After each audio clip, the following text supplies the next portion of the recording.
आज की कहानी का शीर्षक है मृत्यु एक अटल सत्य है। एक राधेश्याम नामक युवक था। स्वभाव का बड़ा ही शांत एवं सुविचारों वाला व्यक्ति था। उसका छोटा सा परिवार था जिसमें उसके माता पिता, पत्नी एवं 2 बच्चे थे। सभी से वो बेहद प्यार करता था। इसके अलावा वो कृष्ण भक्त था और सभी पर दया भाव रखता था। ज़रूरतमंदों की सेवा करता था, किसी को दुख नहीं देता था। उसके इन्हीं गुणों के कारण भी श्री कृष्ण उससे बहुत प्रसन्न थे और सदैव उसके साथ रहते थे। और राधेश्याम अपने कृष्ण को देख भी सकता था और बातें भी करता था। इसके बावजूद उसने कभी ईश्वर से कुछ नहीं मांगा। वह बहुत खुश रहता था क्योंकि ईश्वर हमेशा उसके साथ रहते थे, उसे मार्गदर्शन देते थे। राधेश्याम भी कृष्ण को अपने मित्र की तरह ही पुकारता था और उनसे अपने विचारों को बांटता था। एक दिन राधेश्याम के पिता की तबीयत अचानक खराब हो गई। उन्हें अस्पताल में भर्ती किया गया। उसने सभी डॉक्टरों के हाथ जोड़े, अपने पिता को बचाने की मिन्नत की, लेकिन सभी ने उससे कहा कि वो ज़्यादा उम्मीद नहीं दे सकते और सभी ने उसे भगवान पर भरोसा रखने को कहा। तभी राधेश्याम को कृष्ण का ख्याल आया और उसने अपने कृष्ण को पुकारा। कृष्ण दौड़े चले आए। राधेश्याम ने कहा, मित्र, तुम तो भगवान हो, मेरे पिता को बचा लो। कृष्ण ने कहा, मित्र, ये मेरे हाथों में नहीं है। अगर मृत्यु का समय होगा तो होना तय है। इस पर राधेश्याम नाराज हो गया और कृष्ण से लड़ने लगा।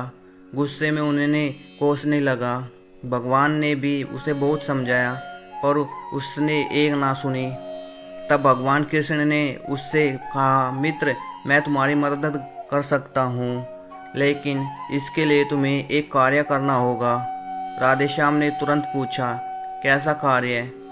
कृष्ण ने कहा, तुम्हें किसी एक घर से मुट्ठी भर ज्वार लानी होगी और ध्यान रखना होगा कि उस परिवार में कभी किसी की मृत्यु न हुई हो।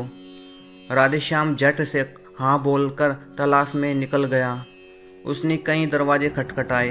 हर घर में ज्वार तो होती, लेकिन ऐसा कोई नहीं होता जिसके परिवार में किसी की मृत्यु ना हुई हो। किसी का पिता, किसी की दादी, किसी का भाई, माँ, काकी या बहन। 2 दिन तक भटकने के बाद भी राधेश्याम को ऐसा एक भी घर नहीं मिला।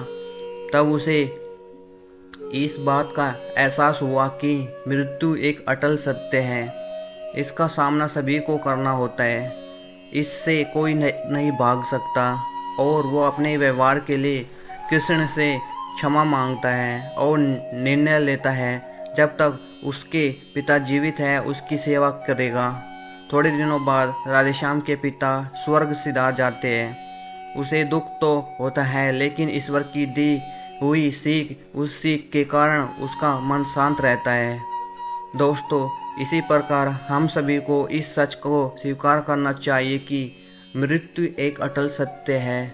उसे नकारना मूर्खता है। दुख होता है, लेकिन उसमें फंस जाना गलत। केवल आप ही उस दुख से पीड़ित नहीं हैं, अपितु संपूर्ण मानव जाति उस दुख से सामना करती ही है। ऐसे सच को स्वीकार कर आगे बढ़ना ही जीवन है।